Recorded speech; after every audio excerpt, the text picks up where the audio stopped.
clear there are no good military options.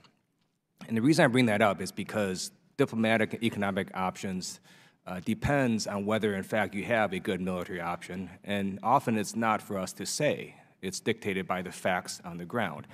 And if we do have amazingly great military options, then we might do less diplomacy and less economic sanctions. But if we really have no good options militarily, then you might have to double down on what you're doing. So I think it's important to just walk through some of those not so very good military options. And let me start with this question. The Trump administration's goal is to denuclearize North Korea. That's correct, right? But we don't know how many nuclear weapons they have. Isn't that correct?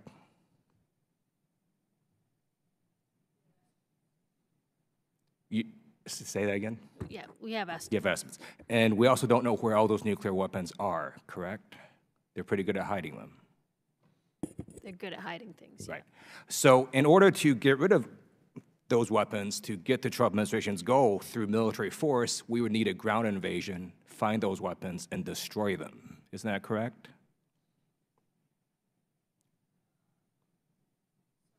Get the connection? Right.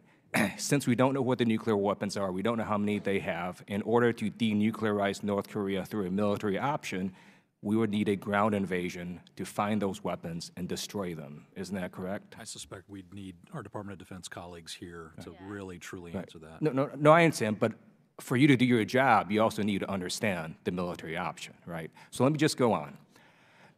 North Korea also has the knowledge to build nuclear weapons. Isn't that correct? Yes. And they've got the knowledge to build ICBMs.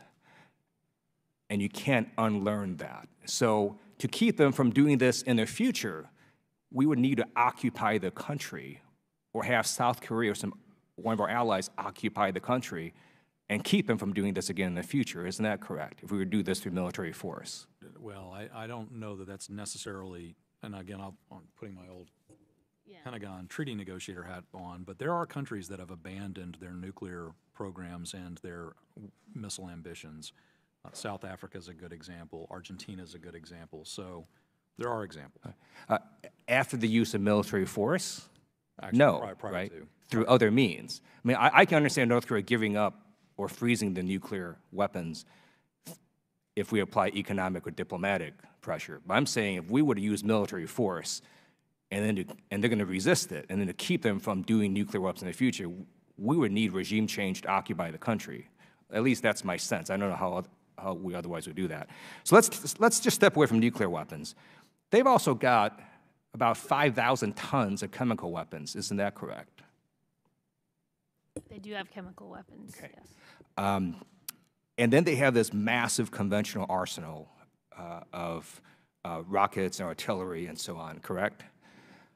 And they can launch all of that at South Korea. They can use missiles against Japan. They can use missiles against Guam, where we've got hundreds of thousands of Americans in those three areas, correct? And with millions of civilians in all those areas, correct? So with any military option, we wouldn't be able to contain escalation. Isn't that correct? It's all hypothetical. So I think it depends on things that are happening, and it depends on a lot of other scenarios. But you're telling the story, so go ahead. Okay. So Defense Secretary Mattis has said basically there are no good military options, and the options would be very ugly, which then leads me to believe that your job is very critical. We essentially have diplomacy and economic sanctions. It seems like if we're going to pursue diplomacy, might it not be a good idea to have an ambassador to South Korea that can help us? Yes. Okay. Where are we with that? Why hasn't the president nominated an ambassador to South Korea? We're working on it. I know the secretary spoke to this the other day. I think we're working on it. I'm just saying it does send the message that we're not pursuing diplomacy seriously, and that we're also disrespecting our critical ally, South Korea. And I urge the Trump administration to get its act together and nominate an ambassador to South Korea. With that, I yield.